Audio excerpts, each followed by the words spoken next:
spot, baby. You're in the sweet spot, girl. You're in the sweet spot, darling. It's a magical kingdom in a mixed up world.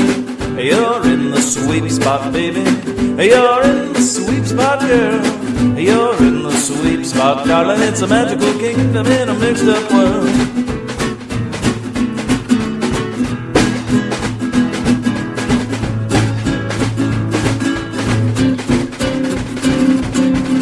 You're in the sweet spot, baby. You're in the sweet spot, girl. You're in the sweet spot, darling. It's a magical kingdom in a mixed up world. It's a magical kingdom in a mixed up world. It's a magical kingdom in a mixed up world. Welcome to the Sweet Spot Podcast. My name is Lynn, and my co-host is Ken. And tonight we're going to have a great interview with the Disney legend that is Bob Gurr. So stick around for that. That's going to be a lot of fun, and I think you're going to get a lot out of that interview. We're going to have the Disneyland Resort News. But before that, I wanted to mention a few things. You can go to iTunes and leave a review for us. We'd really appreciate that. It helps us out a lot. Also, you can go to Facebook and like our page. You can leave comments, and we try to get involved a little bit there with our free time. And also, you can go to our website, check out show notes and photos and things that have to do with the subject that we're talking about for that episode. And so I think that's about it. I want to stop talking here and just get right into the show.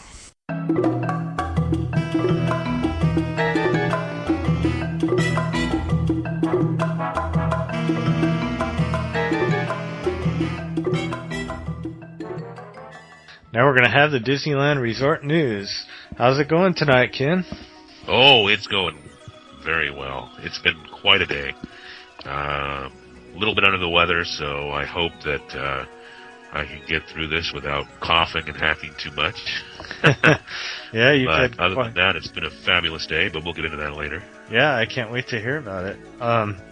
Before we get there, we're going to talk about two small items compared to yours.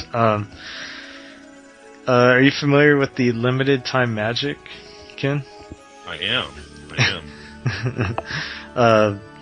Well, the next limited time magic, they're going to select a number of guests, and they're going to have a chance to take a tour of the Dream Suite.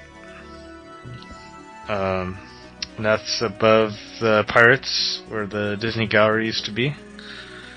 And they'll get to take a private tour with an Imagineer. And there's only going to be 5 tours, one a day, from November 4th through the 8th.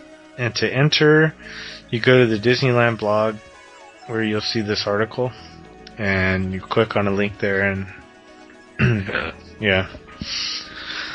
So that's one item I found. This is a tour. This is a tour of the Dream Suite. Yeah, you don't get to stay there. This is a tour of the Dream Suite. It's not really a. Oh, so they take you through there and they go, "Hey, look, isn't this nice? You don't get to stay here." Exactly. Is that what they do? Yeah. Oh. All right. Well, I guess that's better than never ever seeing it. Yeah, I haven't. That's like Lifestyles of the Rich and Famous on TV. It's an old TV show, but it's in person. You know, look at this place, but you can't stay there. Yeah, don't touch anything either. Yeah. So I've seen pictures. That's good enough for me. But if you want to do that, then go to that. I'll have a link in the show notes for that link to it.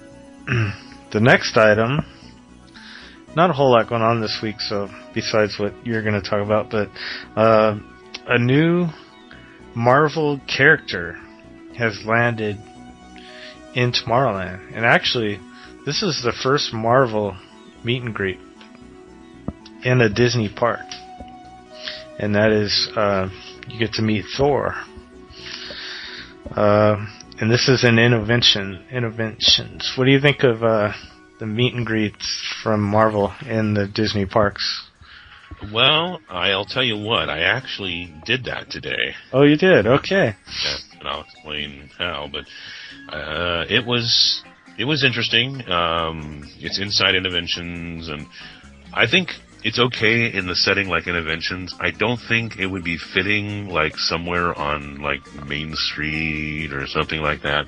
Out near. You know, this is an issue that goes back quite a ways. I remember when Disney was talking about purchasing Jim Henson Productions and the Muppets back in like 1989, 1990, and that deal fell apart. And they ended up buying the Muppets, not really the whole Jim Henson company later on.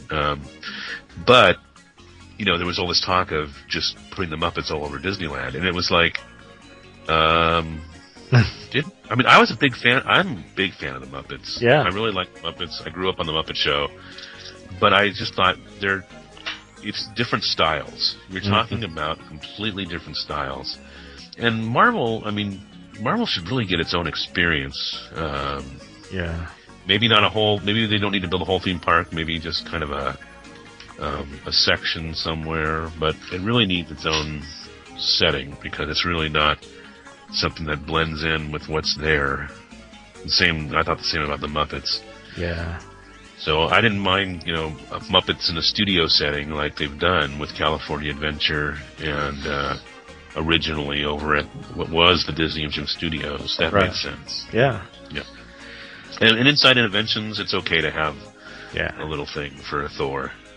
Yeah, it just from what I read, it didn't seem like it was a huge deal. They had some props from the movie, and well, it's a really nice meet and greet. Yeah, is it? Very nice. Yes, it's this whole backstory. This whole, they have this whole story and something. And if a kid's a big fan of Thor, it'll be really exciting. Oh, okay, cool. Well, I'm looking forward to the movie. I think Marvel's brought a lot to Disney, obviously, especially with the Avengers. Sure has. So. I think we'll see more of them in the future. But let's move along. We have a big night stuff in store, and I'd like to hear about your day today and what you were doing down at the Disneyland Resort. Well, we're recording this on Friday night, November 1st. And first thing in the morning was a window dedication ceremony for newly named Disney legend and Themed Entertainment Association Lifetime Achievement Award recipient, Tony Baxter. He finally got his, finally I should say, he quickly has gotten the window on Main Street. Yeah. So quickly after retiring earlier this year. And that is, of course, a huge, huge honor. We were fortunate enough to be invited guests, so we got almost front row seat. Wow! And really, it was like a who's who of Disney parks there. And he got it. His window is above the Magic Shop. Oh, good. And it says Main Street Marvel, Tony Baxter, inventor. And then it has an ode to Journey into Imagination below that about one little spark or, something like that. But it's Main Street Marvel. We had Stacia Martin was there. Some people might know who that is in Disney circles. And she was pointing out to us the three meanings of Marvel. Obviously, we were just talking about Thor. Yeah. There's been some projects that Imagineering is working on with Marvel Comics. But in Journey to Imagination, out at Epcot Center, when they were conceiving it, one of the names for Dreamfinder they were considering was like Professor Marvel or something like that. And there's a third meaning that I don't think I can really get into because it has to do with a project that I don't think has been announced. But there's three meanings. So I think the last line on the window is imagination is at the heart of all creation. So it's up there on the left-hand side of the Main Street Magic Shop facade. And it was a nice ceremony. They had the president of Disneyland Resort speak. They had the chairman of Parks and Resorts speak, Tom Staggs. Oh, cool. And then they had Bruce Vaughn, who is a chief creative officer of Imagineering. And then Tony got up and spoke, and Tony just talked about basically teamwork and how he started off talking about the teachers that he had and then having a mentor in Imagineering. He was pointing out, for instance, Claude Coates, and talked about his, the bosses and leaders, and finally his peers, including some that couldn't be there because they've passed on, like Randy Bright and Bruce Gordon and John Stone. And really, the crowd was really, really enthusiastic, giving him a standing ovation, and it was wonderful. Wow. Bob Gurr was there. Yeah. Who has been a guest on this show and will be a guest on this show again. Yeah. Richard Sherman, former Disneyland president Jack Lindquist, former head of Imagineering Marty Sklar, film critic Leonard Maltin, various Disney voice talents that have been voice talents over the years for Disney. Mm-hmm. And Tony, one of the reasons why Tony is so popular among the fans is he is an enthusiast himself. He really, really loves the kind of things that Disney does in terms of the theme parks, and some of Disney's competitors too. I mean, he'll acknowledge when something is great elsewhere. So he connects because he's one of us in terms of being an enthusiast. Yeah. And we had a wonderful day after that. There was a reception at the Lincoln Theater, and we got to go. We kind of did a tour of Tony's bigger rides in the park. Oh, cool. Getting to ride those with Tony. Wow. So that was incredible. And then one of the things, I think the last thing we all saw as a group was we went to the Thor meet and greet. Mm-hmm. So we got to cut in line for all these things. Wow. It was quite exciting. Wow.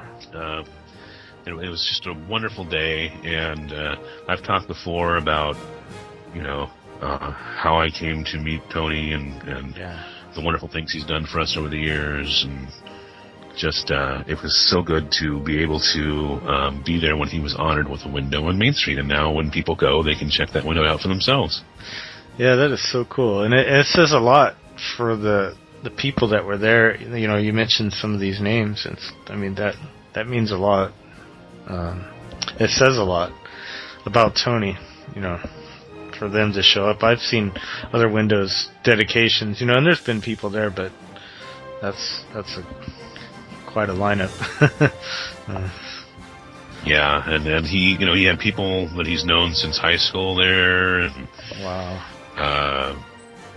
Things like that, and Oscar, Disneyland's longest serving cast member, I remember he was standing there watching the ceremony too. Oh yeah. And so it was a good time had by all. Wow. Yeah. Well deserved. I'll treasure that day. It's right up there. It's almost up there for my first date with my now wife was at Disneyland. And when I proposed to her at Disneyland, it's almost up there with that, And working there with me, right? Yes, that's the ultimate, was working there with you. That was more than anything else.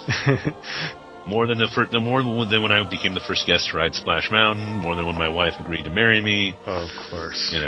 Working there with you. And now I can do this podcast with you. That's right. Yeah. Wow, that's cool. I was going to say something I can't remember now, but I don't. That's okay. You said enough, and we'll talk more. In the future, I'm sure we'll talk more about attractions that Tony had involvement in.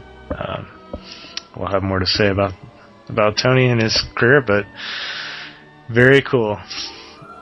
And it was great. It was great. Yeah. It was huge. My wife is a huge fan of the Sherman Brothers, and so she finally got a picture with Richard Sherman. Oh, nice. And it was just wonderful. And so did you take pictures that maybe you could share one with the... we can put some pictures up in the show notes. Okay, great.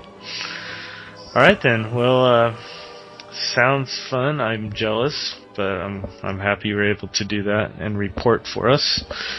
We're going to have a big show coming up here very soon. We're going to have an interview with Disney legend Bob Gurr, and that's coming right up. In Tomorrowland, that ever-changing land, old things constantly make way for the new. The old Autopia Freeway is being expanded into a new multi-level superhighway. The first modern monorail system in America is being created here. a highway in the sky. Submarines will carry passengers through the depths of the 7 seas for an adventure in liquid space. The man-made Matterhorn, with its bobsled rides and glacier skyways, is an engineering feat without parallel. Today, these new adventures are ready for their dedication. In a moment, we'll join the crowds along Main Street, USA, for an on-the-spot preview of Disneyland 59. All right, next up, we're going to have back a guest that we've had on our show before, and he is Disney legend Bob Gurr. Welcome back, Bob. Hey, it's always fun to talk to you. I never know if I have to have a broom in my lap or not when I'm talking to you guys. He's not just a Disney legend. He's the man, the myth, and the legend. That's true. That's right. Wow. Well, sounds like you had a busy day today out at the Disneyland. Well, as you know, this was November 1st, and of course, this was Tony Baxter Day, getting his window. In fact, he's the only guy I know that in 1 year, he left the company, became a legend, and got a window. There's nobody else who's ever done that. Usually you have to get fired, or you got to die, or something like that, and then you get to be a legend, and then if it's okay, you finally get a window. But Tony is the only one that I've ever seen that got the triple header all in 1 year. Yeah, that's amazing. That was pretty fast. Yeah. Yeah. Well, we're just gonna get started. I asked our listeners to submit their questions for you, and so we're gonna do that. So we're gonna hit a bunch of different areas. So they're kind of scattered, but I think it should be a lot of fun. Let's see. Let's start with this one. This is from Ronald. How was Walt outside of the park or studio? Did you ever get to go to his house and ride his train? No, Walt was quite protective of his family and his home. You know, in the early 50s, he did have a lot of people come out to the house because he was running the little Lily Bell train, and then at some point in time in the 50s, they stopped doing that. So the train was kind of taken apart, left in the barn, and the little Lily Bell locomotive was in a room in the Zorro building where it was a big drafting room. I had this big long table that 80 Sergeant used to design the passenger train, and the Lily Bell was sitting on this little roll-around thing in front of my drafting board, and I never understood the significance of it. But later, people pointed out that, well, yeah, Walt had that at his house, and then I felt sad that I missed the era where people went out to his house a lot. So, again, it was kind of a handful of people, and I think the people that were in the era before 1954, 55, that was a precious few amount of people that went out there. So I'm kind of sad I never got invited, but you know, you'd see the Walt around the studio, we'd see him around WDI, and you know, there'd be occasions sometimes where I'd ride off in a car with him, or sometimes I'd drive the car and he was my passenger. So everything was very, very informal. You know, sure, there's a studio, sure, he had his house, but things were very, very informal with everyone. Oh, that's great. All right. Well, this is a question that I also wanted to know too, but this is from Darren. He wanted to know why the pedals on the Utopia cars are so hard to depress. Well, first off, we had decided early on that we were going to have a car that was basically simple to operate, in which you push to go, take your foot off to stop. In other words, we would not have a two-pedal arrangement where you had a gas pedal and you had a brake pedal. And of course, that meant that without having power devices on board, we had to do this with a spring. Well, we have a spring connected to a master cylinder arrangement in the later cars. The earlier cars were all mechanical braking.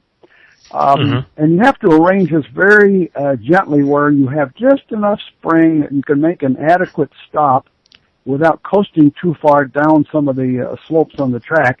At the same time, a child has to push definitely very, very vigorously on the pedal. Now, stop and think about this. The basis of this question is, this is obviously a person who drives a car. Well, accelerator pedals on cars are relatively light. There's kind of a range of from light to a little bit stronger than light, which is what people are used to. Now, you take a child who's never driven a car, they get in the Utopia car, and it feels totally normal to them because it's like, oh, you got to push like that if you want to go anywhere. And then the kid, without thinking about it, oh, take my foot off. I don't know what to do next. And what car's going to stop?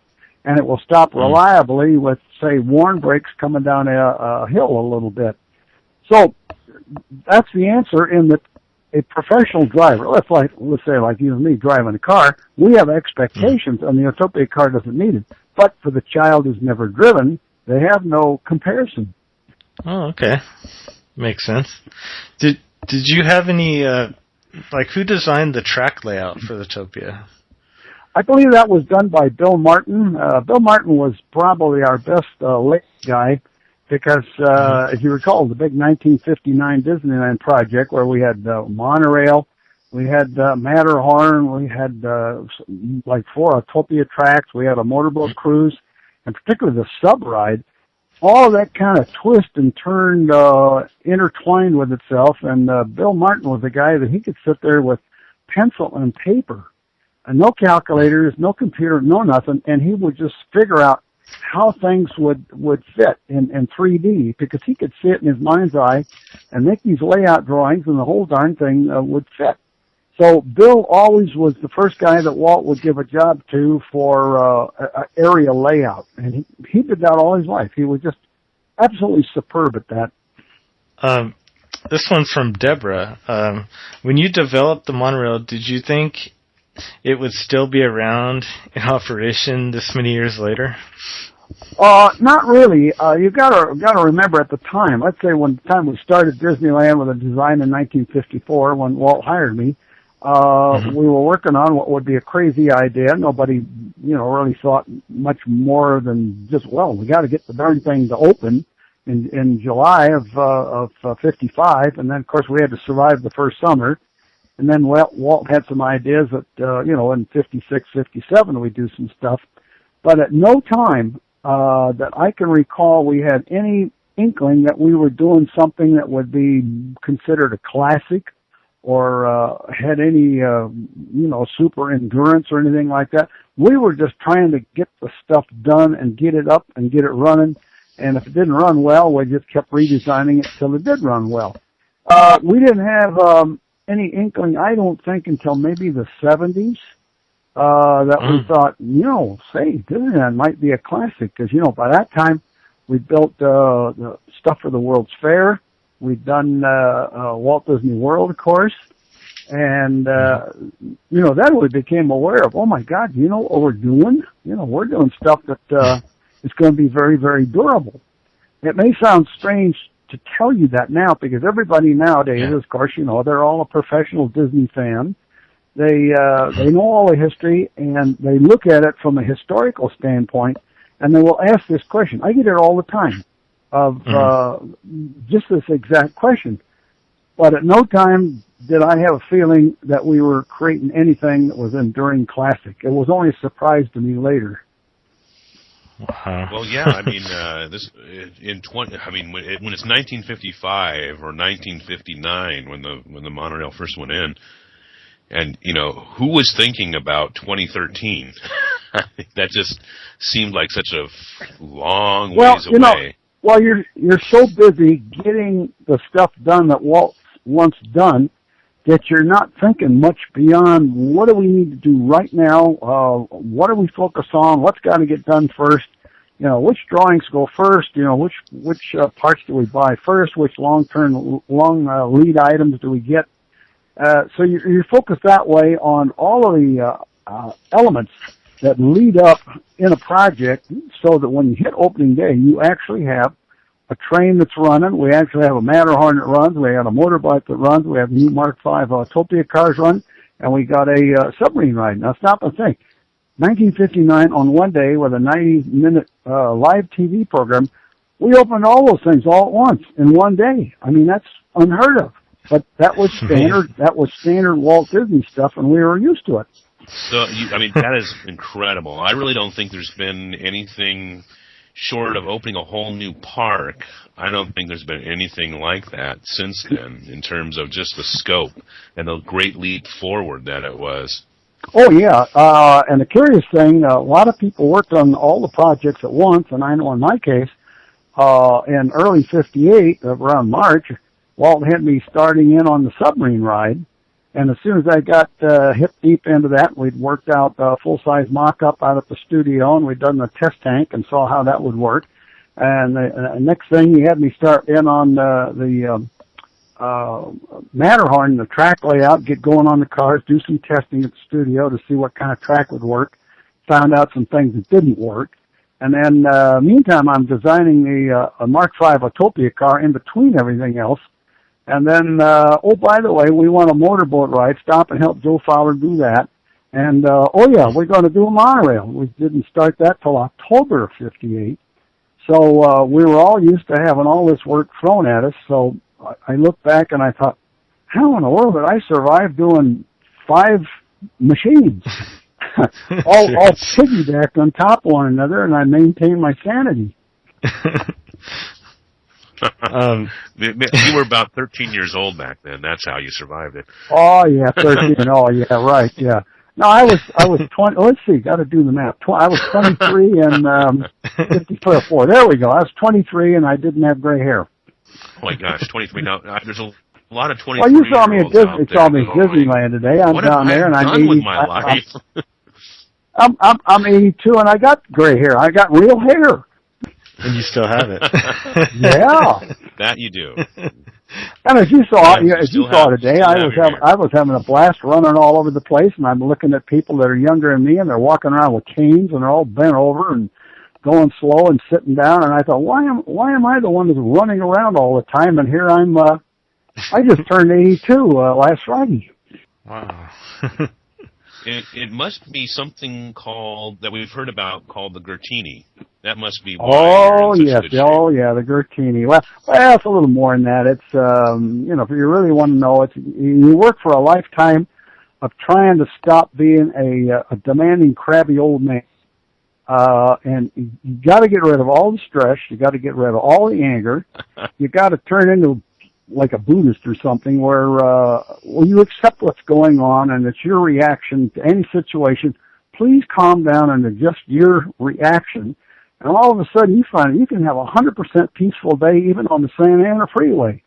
I do it all the time. It's so easy to do. And like today I drove down there and I thought, oh man, this freeway's going like mad. And all of a sudden it's flossing. There was a big wreck and I thought, oh, okay, it's 10 miles per hour the rest of the trip. Fine, I'm not going to fret. Got on the freeway to come north, 80 miles an hour, and all of a sudden it can go off. I said, okay, well, I'm used to driving 10 miles an hour going north. And I did that, I got home and I thought, wow, I had a good drive. So you do that mentally, but at the same time, you got to feed your body, you got to feed it, a lot of vegetables and stuff. Don't eat too much, have oatmeal in the morning, eat bananas and fruit and all that sort of stuff. But boil yourself at sundown. Have that one nice, big, quiet martini that draws the line between the work day and the evening, or you can just chill out, sit in my rocking chair, and I get my pulse normally is 59 at my age. I can get it to 39 if I zone out. Wow, these are words. I mean, there's people in the 30s. They wouldn't know what a 39 pulse was. No. Oh my goodness. I need to follow this advice. My doctor would, I think, really appreciate it. It's quite simple. Just stop and think. Anger and stress. Figure out how you want to do that. How you want to get rid of it. You can work your way out of it. And as soon as you work your way out of it, guess what? Your body is not in this fight and flee business with your endorphins kicking off every 20 minutes, being upset at your boss or traffic or whatever. You can actually get your body to totally calm down after a while, and you zone out and you never have any difficulty. Wow, you're speaking to me, Bob. Yeah, no, pay attention. Go research. Go think about it. You can do it. No, I know. I needed to hear that. That's good. We could do a whole show on that. Yeah, you guys are laughing, but my big passion is when I get a warm day and I can get out from underneath the housework and public appearances, and then I go off and go mountain biking. This is incredible. This is good stuff. I like this. We'll have to. I wish every guest visiting the park had that attitude. Well, it'd be a much, less conflict and fewer grumpy people, I think. Right. I mean, heck, you're at Disneyland. Have you got another question from another listener? Yeah, sure. We have a question from Joyce. This is kind of a fun question. If you had to choose one attraction to be stuck on for an hour for technical difficulties, which one would it be? Well, it wouldn't be the Small World. Richard Sherman's a dear friend. I gave he and his wife a big hug today, but my first reaction was, I don't know which one I'd want to be on, but I know it won't be that one. I would probably say, if you would call the Big Thunder Ranch an attraction, and something fell down and you couldn't get out of the place, and I was in the pen with the goats, that would be my all-time place. I could spend the afternoon, and I'd just sit there, and I would commiserate life with the goats. That sounds nice. Yeah, now that's kind of a cheating answer, but you did ask me, and that is technically an attraction. It'd have to be something really polite and sweet and really, really nice that you could kind of zone out in the thing. It would have to be the People Mover that's not there anymore. Oh, yeah. Yeah, I would just sit up there looking out at things and just riding round and round and round. Or if it stopped someplace, I could just sit up there and say, well, it's really a nice view. I like this. They don't have to restart this. I was thinking the Mark Twain or the Columbia. Oh, yeah. That would be good too. Well, I wouldn't be on the Columbia if they were going to keep firing the cannon. Oh, that's true, yeah. But the Mark would be really nice because I was on the Mark today. I take people on the Mark and I don't let them go upstairs. I let them stand down on the bottom and show them the valve gear lever and the steam valve. And I explain how we built the engines, why they are the way they are, because it's smooth and quiet, and you just zone out there.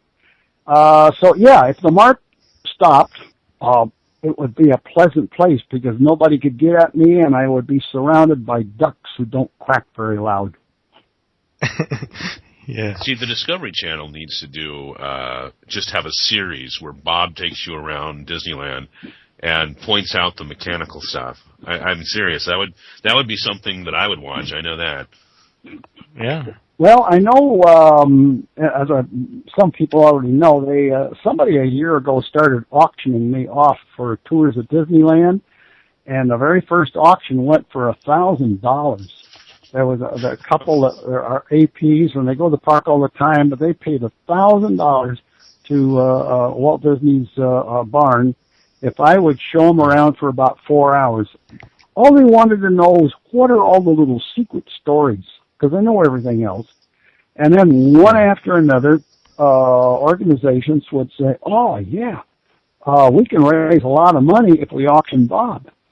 And some of them go for, there's 3 of them have gone for $1,800 each. In fact, at the at Mighty Squires House a few weeks ago, the Ryman Arts, raises fundraising. They had me in a silent auction, and my price was higher than all the other 10 items in the silent auction. And there was another guy came along, and he says, "Oh, I missed winning the tour of Bob Gurr," and he cried on their shoulder and says, "Can you sell a second one for the same price? I'll take it." Oh my gosh! Oh my gosh! So it turns out I retired long ago. I'm a tour guide. And I go for the highest price, more than the public pays to get the professional tours by the professional guides in the plaid shirts. Yeah, go figure that one out. Well, you have the historical knowledge, the first-hand historical knowledge. Those other tour guides, they might know stuff, but it's stuff that they've read or heard. You're the one who was there. Well, it's crazy. Sometimes I'll be there with, let's say 3 people in a family, And the tour guides that have got maybe 10 people with them, and they're about ready to go in Walt Disney's apartment, which was really an exclusive thing, they'll walk over and says, "Oh, Bob, would you mind, could we mix your tour in with our tour?" I said, my goodness, the people that I'm touring around, if they got Walt Disney's apartment thrown in, and then the people that already paid big bucks for the VIP tour of Walt's apartment, they get Bob Gurr thrown in. Wow. This has happened several times. Darndest thing. That's better than peanut butter and chocolate put together. Yeah, with a little bit of that cannabis powder in the middle. Yeah, right. All right. Well, I have another question from Darren. Okay. It's a two-parter. He wanted to know who created the computers and control system for the Matterhorn, and also what does the person in the booth up above the queue do? Okay, well, this whole area is called ride control. Ride control is basically electronic in nature.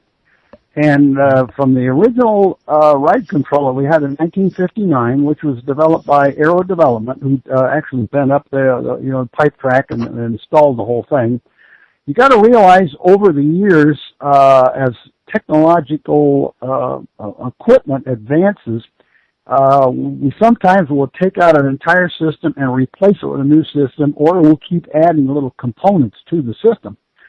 So you got to realize there's no ride control system that we put in that remains the same all those years. It's always constantly being upgraded with the latest technology. So it's a difficult question to answer because you can't specifically say, here's a 100% system that got laid out and we've run it all these years, because it's this constant improving blend. Example, as most people know, the Matterhorn was the very first time that there was a roller coaster track that was inside a building, and not just one track. I had to put two tracks in there, so that you got an A track and a B track, and that meant the track is invisible to the guy who's running the ride. Normally, you could watch where the cars are and then control them. So we have to operate blind. So in other words, treat this as a railroad where you have a block signal system, where you have blocks where the vehicle can enter a block, and as it enters that block, that will lock out a vehicle behind entering the block behind. So in other words, these are separated like by traveling blocks. That principle is pretty much the same for any kind of a ride control system where you have individual vehicles with varying speeds, and they're all blind, or you can't see them all. So in other words, basically what the ride operator is doing in the ride control booth is handling dispatch once they physically see that the guests are in, the belts are on. All attractions run about the same. You see everybody's safe; they're all seated, ready to go. And then we have a system where we time them, like maybe every 20 seconds or 30 seconds or whatever. The machine will say, okay, we're ready to dispatch, and that ride operator can then allow the dispatch to actually occur. If there's a delay, the ride operator can allow the system to delay that dispatch. But it's all based upon the visual seeing that the guests are seated in the vehicle correctly, and then that dispatch can be made. After that, the vehicle will travel through the attraction strictly under the control through basically what I call a block signal system, fully automated. But at the same time, we have display panels that shows the status display of where vehicles are located, how the blocks are progressing, so that if you have a fault, or let's say we got a vehicle that suddenly slows or a wheel falls off or something like that, it's actually going to not be at a certain position at a certain second, and the ride system's going to see that, and it's going to start slowing it down, or in case of a major thing, it'll just shut it off. Mm-hmm. Well, the ride operator is not in control of that. The ride operator is being advised as to what the ride is doing at any given moment, and then they can monitor that. And at the same time, they're also checking as the vehicle comes back into the attraction where it's getting ready to go to the unload, that you don't prematurely have people trying to get out of a car. Anybody who's gone to Disneyland, going on any of those attractions, with the swinging gates and everything, It's quite a complex thing. You have to sit there and study it and look at the sequence of all the actions that are going on. But basically, the dispatcher in any one of our control stations, that is a super safe visual thing where their job is to pay attention to what people are doing as they enter the vehicle, of course, the end of the ride, as they exit that vehicle. But in between those 2 points, it's 100% automated ride control system. This stuff is really complicated, really sophisticated, and over the years, we've gotten it down to where this stuff is so bulletproof. You know, we're really surprised when you have something that you know, surprises you and then there was a failure. Because basically everything's set up on the conservative side. If something's out of parameter, the ride will shut itself off immediately, and then we got to go see what happened. That's kind of a long-winded answer, but that's basically how ride control systems work. No, that's great. I like that. Brian wants to know what it was like to kidnap the Vice President Nixon. Well, being a Democrat, I kind of got a kick out of that one. These kind of events happen so fast, they're sort of out of control because, as you probably read a number of stories about the monorail, we didn't have any test and adjust times. I got the train to work the night before, so I parked it where we were going to cut the ribbon, and I thought, okay, all we got to do is cut the ribbon and drive it out of the scene on the live TV, and the thing can break down again and it'll be okay.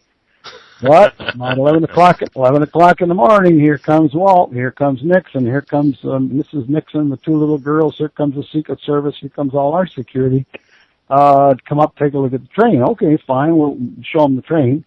And then Walt wanted to have him go for a ride, and I was like, oh, I don't want to do that because we got a TV shot this afternoon. Can't do that. But, you know, you can't say no to Walt, especially if you've got the Vice President of the United States sitting there. So I was in a bit of anguish with the thought of, oh my God, I don't want to drive this because we'll ruin the shot if it breaks down. What do we stop? What happens if it burns up on the sub ride? We haven't got the ladders out there for the safety exit, and we would burn a Republican up, which would be okay by me, of course. But you know, it all happened so fast. You didn't have a chance to have too much reaction. Not until the whole entourage went away, and of course they would come back in the afternoon. We'd do it again, you know, with a ribbon cutting and all that. But not until they went away, it suddenly dawned on me, oh my God, do you know what just happened here? And the train actually drove around twice, and it didn't break. You know, that was the big revelation. So I was happy that I put it back in the same spot and wait for the TV show to come back in the afternoon, and Walt and Nixon would come back over there. And, you know, and of course the ribbon didn't cut right. Walt had this other little scissor deal that he could cut it. And, of course, I drove the train, and the train just drove off, and it kept going. Surprised me. So we went all the way around, and the doggone train ran till about 9 o'clock that night. Never gave a lick of trouble, but I never had a chance to train even a first cast member. I finally got Ken Kohler, who's the manager. I got him trained on how to drive it, and as soon as I got him trained to drive it, I got out, and my wife and I got in the car, and we drove home as fast as we could go. Well, that kind of might go. John has a question here. Any project that turned out better than you thought it might have? Well, you know, nobody's ever asked me that. They usually ask the question, was there any project that didn't work? Well, we seldom get into one like that. Turned out better. I got to stop and think. I probably was a people mover from the standpoint that the technologically it was a very straightforward job. There was nothing mysterious about it. The idea that I came up with that circular loading platform, which kind of sped it up a little bit.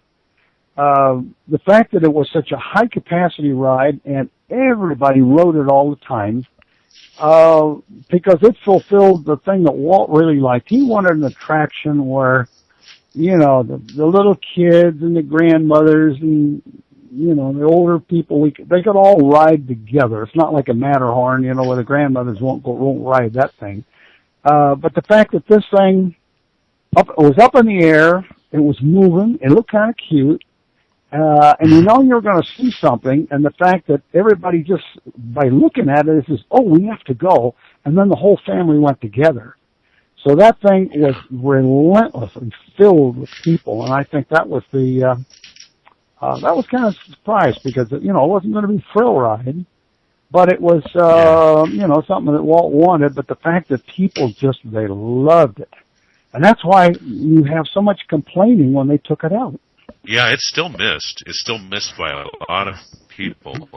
And for me, before I would ride some of the coasters because when I was growing up, I did not like heights, and so I avoided the coasters. But I rode the People Mover, which it was kind of thrilling for me because there were points where, you know, you're going over the Tomorrowland Skyway Station and everything. So there were some points where you were a little high up, but it was such a nice, relaxing view of the park, and you know, like you said, anyone could ride it. It was nice, and because it's so high capacity, it didn't really have a long wait ever, and I think sometimes park management looks at that as, you know, it's not popular, but it was popular. It never had a line because it took a lot of people on it. No, and it surprised me because it was always filled with people, but it sucked out people so many people an hour. That thing was like 3,800 an hour.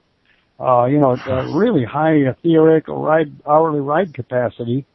And because sometimes, you know, you do a ride and then sometimes it's not necessarily full or people wait a little bit, but that thing was just, every time you'd see it, it was just full of people. Yeah, I really enjoyed that one. I think we're going to just ask you two more here.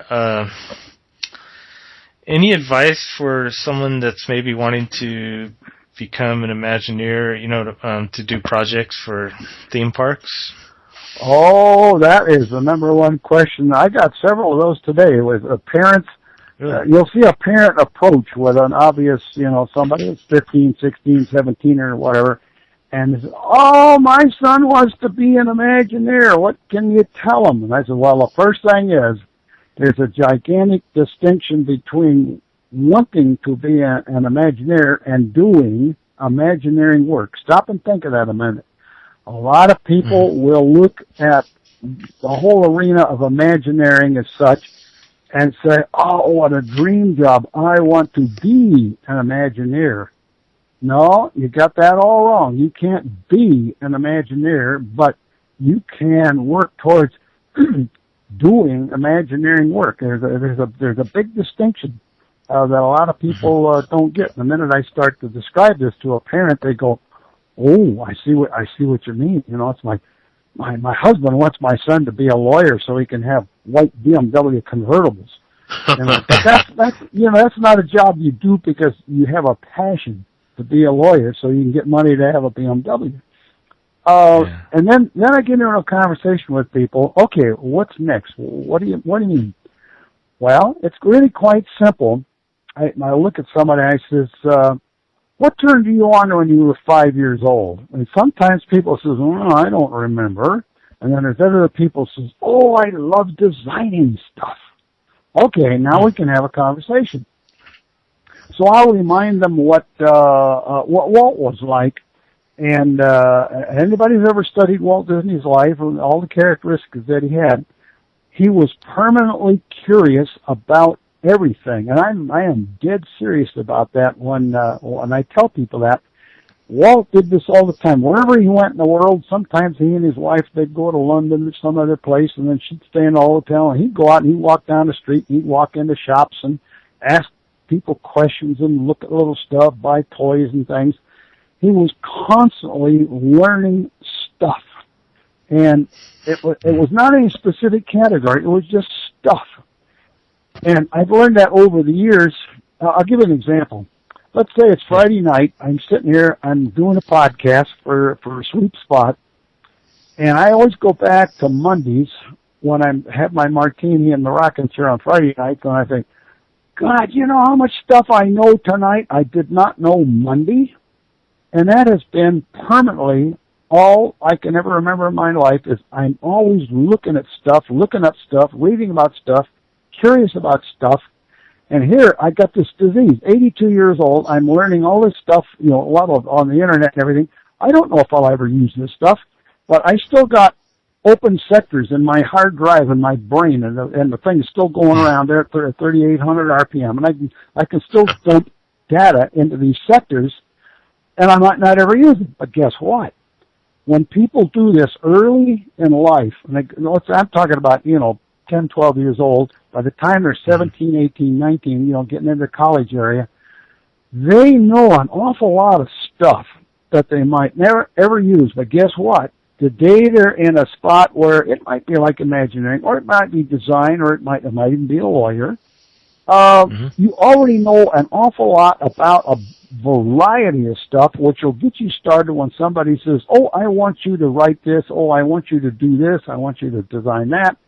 And guess what? You have no fear. You suddenly say, oh, I know a little bit about that. Oh, I know some places I can go find out some more. And that's a rhythm of curiosity, constant learning, almost a completely random thing. But all the Imagineers that were really good that I ever met, that's exactly the way they work. And that's what I tell parents when somebody comes along and says, I want my child to be an Imagineer. No, you want to have your child be so curious about the world that they can eventually do Imagineering work. That's great. That's amazing advice. My son's 6 now, but when he was 5, Legos are a big thing now, and he's taking cranks and gears and putting them together and making things move, and I'm just amazed. I'm like, wow, I wasn't doing that at 5 years old. So. Oh, okay. Well, you can recognize that difference because you mentioned Lego toys. In 1935, my grandmother bought me something which is like a Lego, but they were like hard rubber, kind of like a dark red rubber blocks. Same design exactly. You snapped a little 2-button deal together. 1935. What am I? 6 years? 4 years old. Oh my God! I can build stuff. And then a year later, my father caught on. Oh, I know what this little brat needs. He needs an erector set. It's a metal thing with wheels and a bunch of metal stampings and stuff. Oh, I could do that. And then the next year, I remember they gave me a box of Tinker toys. So I look back and I thought, my God, by the time I was 8 or 9, I was building stuff with my own imagination, making the toys my own way with the Tinker toys, the erector set, and the Lego blocks.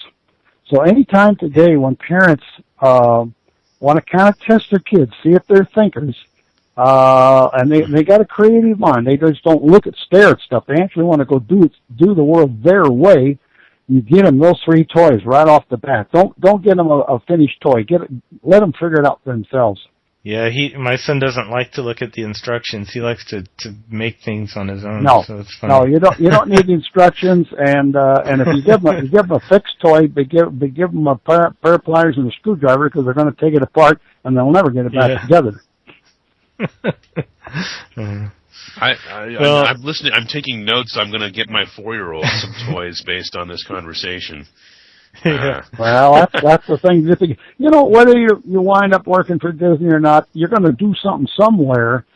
And a lot of kids can be extremely creative if they have that little spark, and the parents actually listen to their kids and try to figure where is their passion. I lecture at Chapman University 2 times a year, and I'm always amazed how many times parents have locked the child into what the parent wants the child to be, and then they got a child, all they do is fight back and then become a problem child. Parents need to do it the other way around. Pay attention to what turns a kid on, especially by 5, and provide for the stuff that goes in that direction.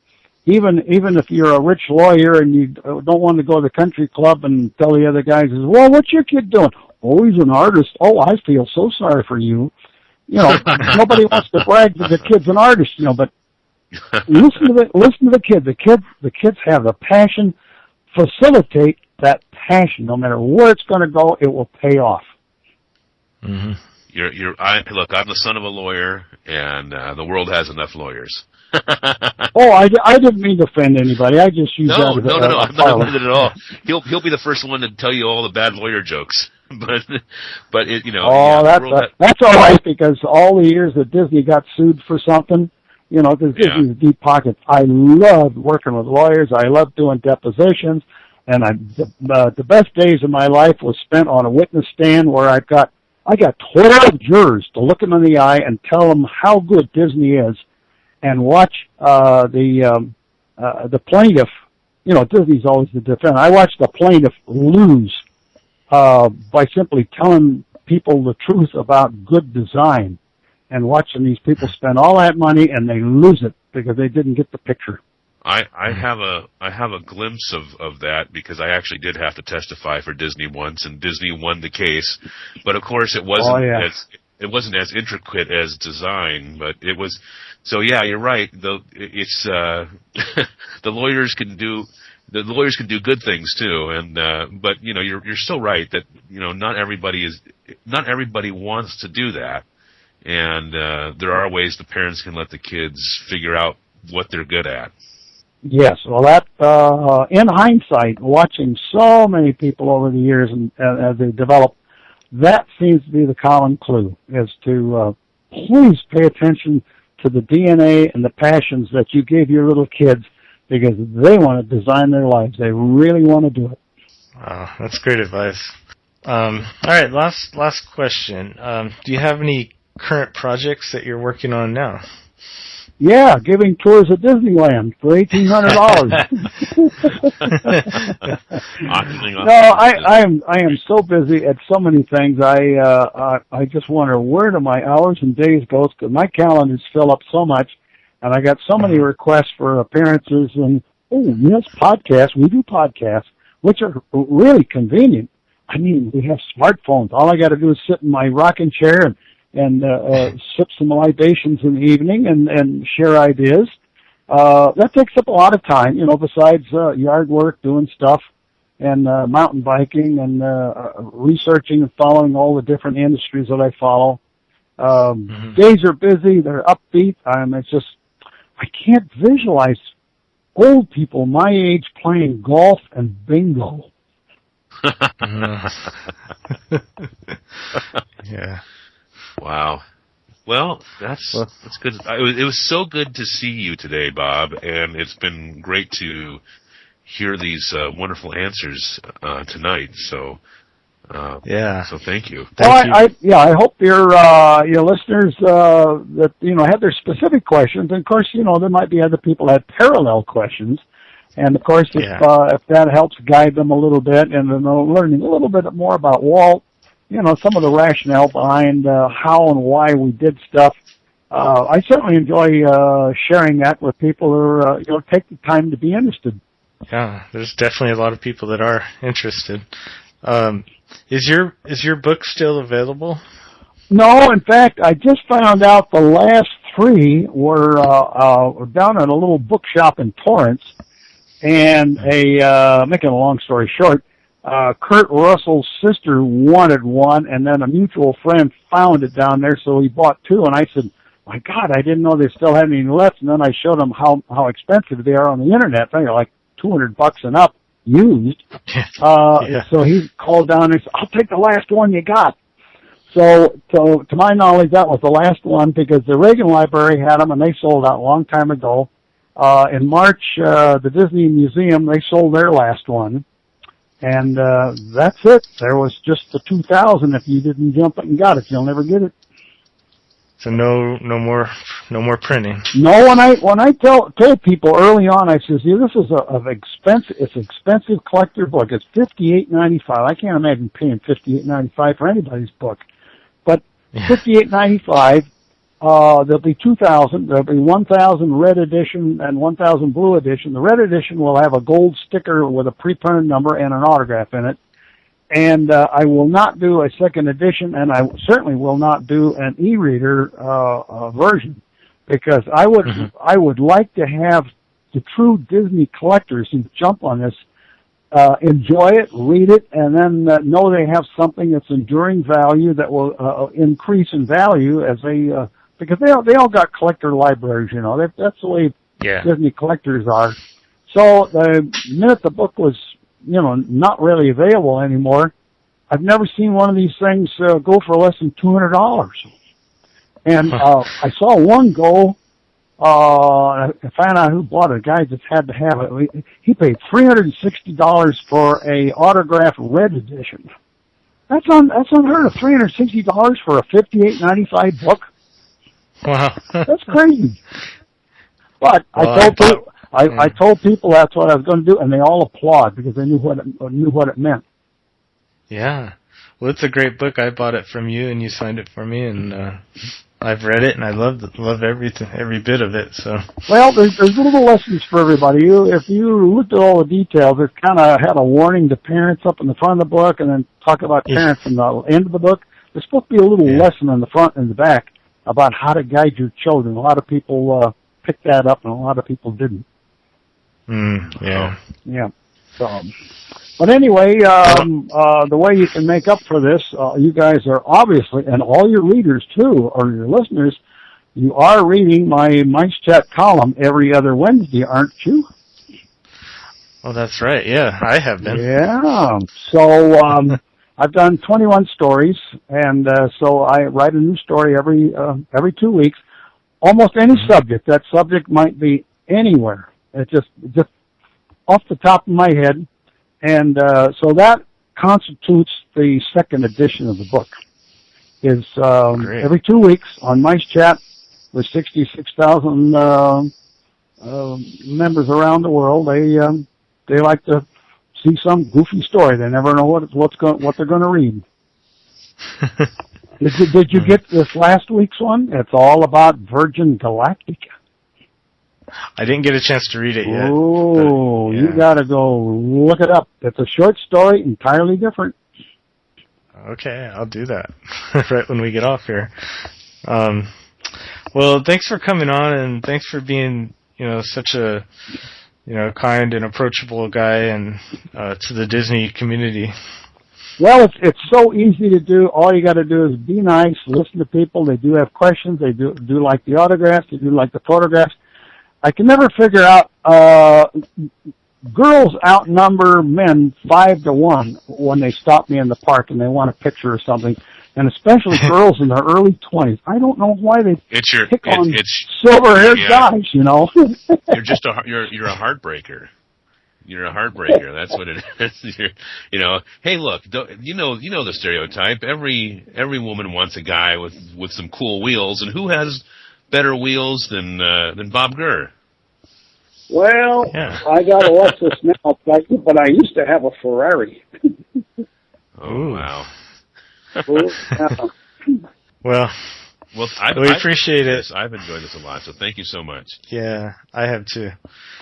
Thank you, Bob. I appreciate it, and I'm sure our listeners will too. All right, my pleasure anytime. We did a really nice hour here, so edit it up and give everybody some nice information out of history.